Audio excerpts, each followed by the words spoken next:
how's it going? In this video, I'm going to show you how to increase LTV by 20%, lower CAC by 40%, bringing you in 40% more revenue in 2023 without ad spend, without influencers, without any of that stuff. So let me walk you through the cult building strategy. And by the way, my name's Peter. Keep in mind that this strategy is going to work best for brands that already have 500 to 1,000 customers already. If you aren't there yet, focus more on customer acquisition and come back to this video later. If you do have 500 to 1,000 customers, keep watching because this is going to be the highest ROI marketing activity you can do this year. What we're going to be doing here is building out a cult-like community. And really what that means is building out a community that essentially is a flywheel and increases LTV, gets old customers to buy more often, and then also gets leads to become customers for the first time at a higher rate than normal. Okay, so that's the approach here. We're trying to build a cult. We're trying to build the brand into a lifestyle brand versus just another brand that people see. Okay, so why is this? So a huge reason for building out a cult is the third era, right? So what we've seen in the digital marketing space, and this is an email I sent out the other day to our email list, by the way. If you want to receive emails like this, go ahead, sign up below. They're actually really insightful. But what we saw in the early days of digital marketing and digital advertising was era one, mass media. And that's when we were solving for reach and we're just getting our message out to as many people as possible, right? So you have thousands of people on Facebook. You can just make an ad and everyone will see it, right? That's mass media. Era two is personalization, when we could finally start to target, segment, and track people via pixel, via targeting, via interest, via buying behavior. At that point, it wasn't everyone seeing my message. Now it's just the people who are probably interested in my product are seeing the message. So now we have higher conversion rates, ads are more profitable, and we have more effective messaging overall, right? Now we're moving into era three as ads become more expensive, as platforms get more saturated.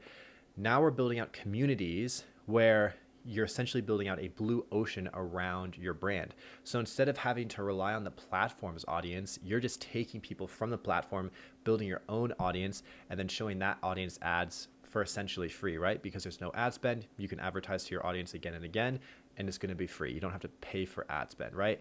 It's different than building out a following on a social media platform, because all social media platforms are one-to-one, right? You show an ad, customer sees the ad, and that's it. With a community, all the customers and all the people that are interested in your brand can interact with each other. So you have way more organic growth and you have a lot more emotional value than just going in that one-to-one direction. So the community is an entirely different thing, okay? So with this, we're solving for influence. You're that pinnacle community creator at the top, and you're fostering a group of people that have a common interest in your brand and things associated with it, okay? And there's a bunch of people and brands that are doing this well, brands like Peloton, brands like Avi. As you can see, Avi's a supplement brand, right? And 24 minutes ago, Kelly just posted some products that she bought, right? 40 minutes ago, someone was just talking about their opinion on powdered drinks. Tons of people are interacting with them, right? All these conversations are happening about a supplement company.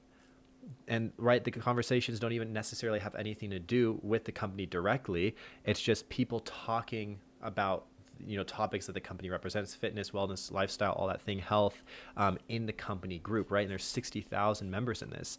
So what happens is when you get a bunch of people in your group, people are going to buy more product more often for free, because if everyone around you is talking about something, you're more likely to take action and actually buy it, right?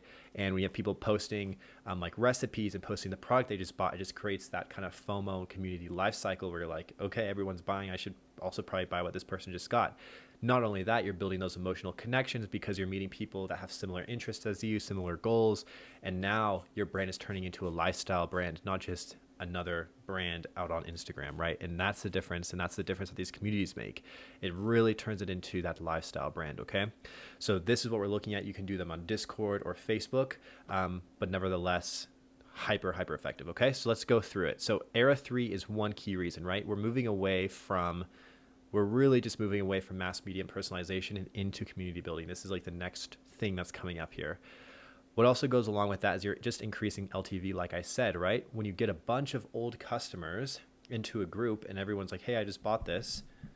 Everyone likes the photo. Hey, I just bought this new product, like we see up here. Do you think the people that see this are going to buy more or less now? old customers? Do you think if an old customer sees this person that is talking about this, do you think now that they see this, they're more likely or less likely to buy these products? Obviously more likely, right?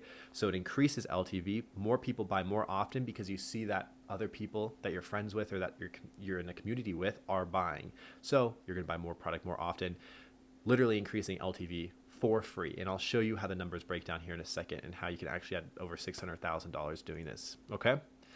Next is it lowers CAC. Building a cult-like community lowers the cost per customer acquisition. So what essentially happens is, right, when you build this community, obviously there's a lot of old customers in here. That's really the base of it.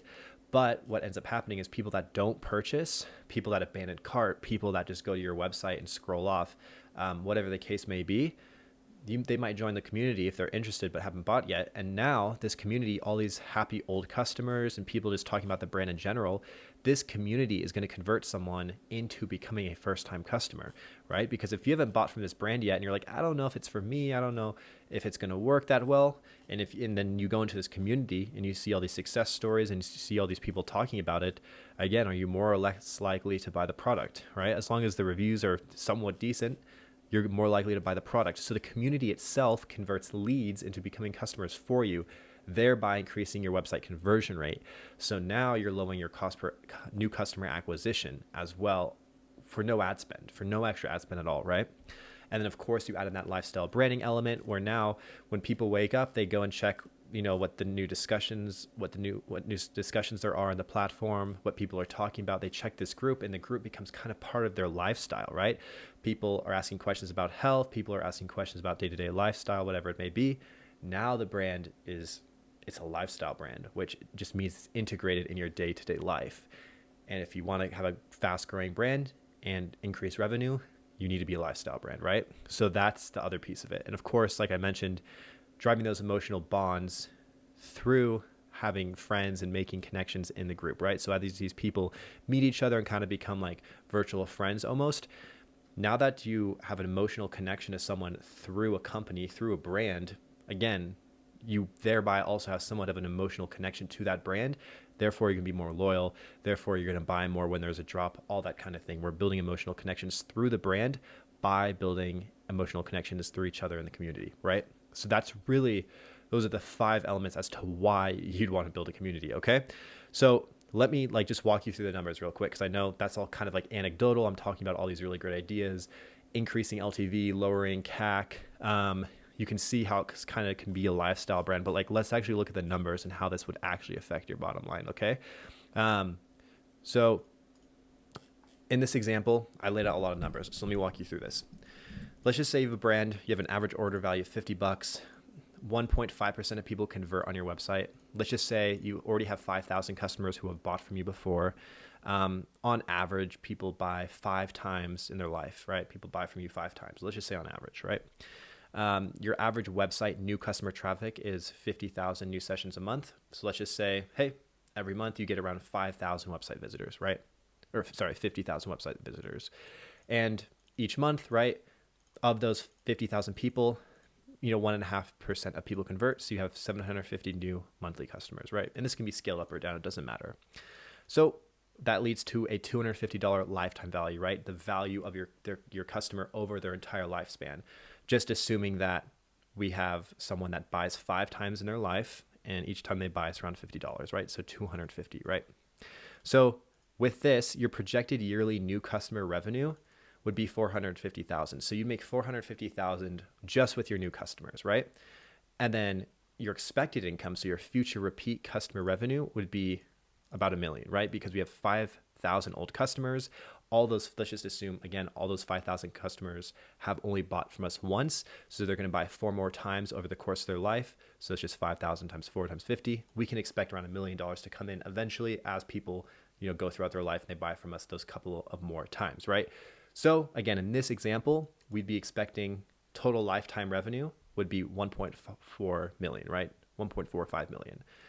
So that's as an example, that's where your brand is right now. Now, if we have our customers in a group, and this is just assuming we're putting our old customers in our group, not adding any new people that haven't bought from us yet have shown interest. If we just take those 5,000 old customers, we can safely assume that they would purchase 2 more times, which would be about a 20% increase, right? So we could say, hey, these old customers used to buy 5 times on their life on average. Now that they're in this community and everyone's posting every day of the new things they bought and talking about the brand and all this stuff, we can assume if someone's in this, they're probably going to buy 20% more or 2 more times in their life, which is very conservative, right? So if someone just buys instead of 5 times in their life, 7 times, now your total lifetime revenue goes to 1.9 million, right? We just went from $1 million in future customer revenue to 1.5 million in future customer revenue. So just by adding all our old customers into a group, in this example, you can add about 500K just from adding in old customers in the group, nothing else. Like that's it. And that's 500K right there, just because you're increasing the number of times they buy through increasing the number of touch points you have with them, turning your brand to a lifestyle brand, all that stuff, right? Okay, so what about new customers? What about having people that haven't bought yet join the group and then get converted by the group into becoming a first-time customer? So what that's going to do is that's going to increase conversion rate. In this example, again, I just increased conversion rate around 20%, which is hyper conservative, just going from 1.5% new customer conversion to 1.8%, like very slight amount. So again, what that means is when people abandon cart, they get an email that says, hey, join this group for 10% off your next purchase. When people maybe buy, you can have them join the group, whatever it may be. It's just getting new customers in the group with a little incentive. We can safely assume a little 20% bump from that, right? So just by getting our conversion from 1.5 to 1.8%, and again, these are the kind of numbers we see when we build groups. Like this is very conservative. It can be 20 to 40%. In this case, it's literally just 20%, the bare minimum. So from 1.5 to 1.8, our new customer revenue goes from 450 to 540. So we just added 100K in this example, just with that, like nothing else, right?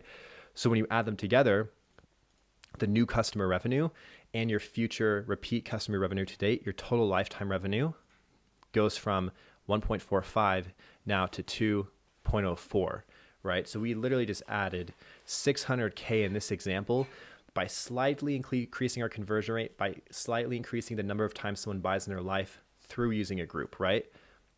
And that's all it is. That's how the numbers check out. And again, this is increasing conversion by 20% and increasing the number of times someone buys in their life by about 20%. In reality, a group can easily increase these numbers by 40 to 50% easily, right? 20% is very conservative. So you can see the small changes have a profound impact. And when you don't have ad spend at play, when the conversions are free, this extra revenue goes a very, very long way. Okay, so this is a real life example of how this can work as a minimum. Increasing conversion slightly, again, by just having people get converted by the happy customers, by the group topics, by the lifestyle branding, by the emotional connection, and of course, by increasing the number of times someone buys as an old customer. Okay, so that's how the numbers work out. So how do you go about building a group, all this stuff? I'm not going to break down the technicalities of building a Facebook group or a Discord group that converts. In general, I'm going to go over from a high level what goes into it, okay? So the first step to building a really high converting group is establishing the first 4, okay? And I would say actually before this step, you just want to make sure, again, you have 500 to 1,000 customers, people are happy with the brand, your company is someone that is a brand that people would buy more than once from, right? So not a one-off purchase. You'd want to make sure that whatever your product is that people would buy a couple of times. And then of course, you want to make sure that your brand or company is something that people would be happy to talk about in a community or a group, right? It's a brand that that the customers would be interested in, talking about or having conversations around similar topics in a Facebook group or a Discord group. So those are the 2 to 3 prerequisites, of course. But once you check those off, again, we're going to be establishing the first 4. So there's really 4 principles to community building. So membership, right? Exclusive or inclusive. So are you letting people that haven't bought yet in? Do people have to become a specific member? Do they have to have a certain amount of purchases to get in? How exclusive do you want it, right? The more exclusive, the more desirable the group is. It depends on your target market. It depends on your product, but membership is something that you need to understand. The second thing is influence, right? So what is the influence of individual members? How much say do they have in the group? Can they pitch topic ideas? Can they talk to one another? Whatever it may be, right? Number 3 is integration and fulfillment of needs. This is just what are you offering in return of people being in the group? Do you do virtual events where the founder or you go on a live kind of broadcast each week and just talk to the group and just have open communication? Do you do special sales, 24-hour early access to drops? Do you do pop-up like special events that only the group gets access to? Like, what does that look like, right? And then of course, shared emotional connections. So like, what are the brand values represented in the group? Like, what issues and things are you going to allow to be discussed or not allowed to be discussed in the group? And like, what kind of aesthetic and stories are you going to foster in the group? So these are the questions you kind of need to answer for yourself, your target customer, and really what your brand represents, right? But after that, after understanding those 4 elements, you just got to build out topics, right? So like, what do people actually want to talk about? Like, what kind of things does our target market want to talk about, right? So for some brands, maybe you're in the jewelry space and your customers are also into like wine, cheese, charcuterie, and fashion. Maybe you could have channels about that, right? You just want to build out topics that people in your community would also be interested around, not only your products, not only your brand, right? The other thing, of course, as I mentioned before, is like, what kind of value are you presenting? Is it virtual events, one-on-ones with the founder, early access to sales? Like, what kind of value do people get from joining the group? We highly recommend that you incentivize leads, so people that haven't bought from your brand yet but showed interest, into joining the group with some sort of first order discount or something like that. And then we highly recommend that everyone in the group, gets access to some special perks. So you definitely need to have some sort of virtual events and some value presented in the group. Okay. Next is VIPs, right? So after you understand these elements and you build these out in your group, you're going to first want to build the foundation of your group, that community, with your VIP customers, with your top customers who have spent the most, that have been with you the longest. So you want to add all those customers to your group first to build a really solid foundation. As you know, they're already very into your brand and they represent kind of the best of your community. So your group should be built off of those VIPs. That's the foundation. And so you literally can just send an email or SMS blast inviting them to the group, and most will join without you having to say anything. That's kind of the definition of the VIPs. But again, if you need to incentivize them to join the group, do a little discount, do a little offer, talk about what's to come with the virtual events and early access, whatever. But usually VIPs will just join the group. Okay. Once you have a solid foundation of your VIPs, maybe again, in this example, we have 5,000 customers. So we'd have maybe of those 5,000, maybe 2,500 would join, or 3,000 would join as VIPs, right? At that point, you can focus now on getting leads into the group that showed interest in your brand, but haven't bought yet. So those VIPs can convert them into becoming customers, right? Again, as we see in this community here. So all you need to do for that is when people abandon cart, invite them to join the group via email or SMS. Have a button for that in your email. Just say, hey, join the group, get 10% off your next order. You can do abandoned cart buttons. You can have a particular page on your website that you drive some ad traffic to. Just add call to actions wherever leads are, and wherever leads fall off in your funnel. Just add call to actions to join the group and maybe a little incentive. And that's it, right? And then after you have that VIP foundation, and then those leads on top getting converted by those VIPs through that social proof and through that shared emotional connection, then you can introduce a referral system where you say, hey, if you guys add if you add your friends or people that are also maybe interested in the brand into the group, and they show interest, you can get X amount of points. And when you get, 50 of these points, you can get a discount on your purchase. So you can simply add in a group referral program where people refer their friends to the group who would be good brand fits. Of course, they have to kind of pass the group entry check and make sure, they're a good brand fit. But you can incentivize people to invite friends. And when they invite friends, they get like points. And then those points get them discounts or free products, whatever. There's a bunch of apps out there which pretty much automate that whole process. But introducing a group specific referral system is when things get crazy and it automatically builds itself, right? So what happens here is you build that community flywheel, and the group at that point pretty much builds itself, because now you have old customers converting leads into becoming first-time customers. Those first-time customers now are customers, and now they're converting more leads, and they're all doing referrals with each other. So they're just bringing in more people, and more people are getting converted. So it essentially runs itself after you have all those elements set up, right? So your customer base joins the group posts increase LTV, right? So these old customers are buying more.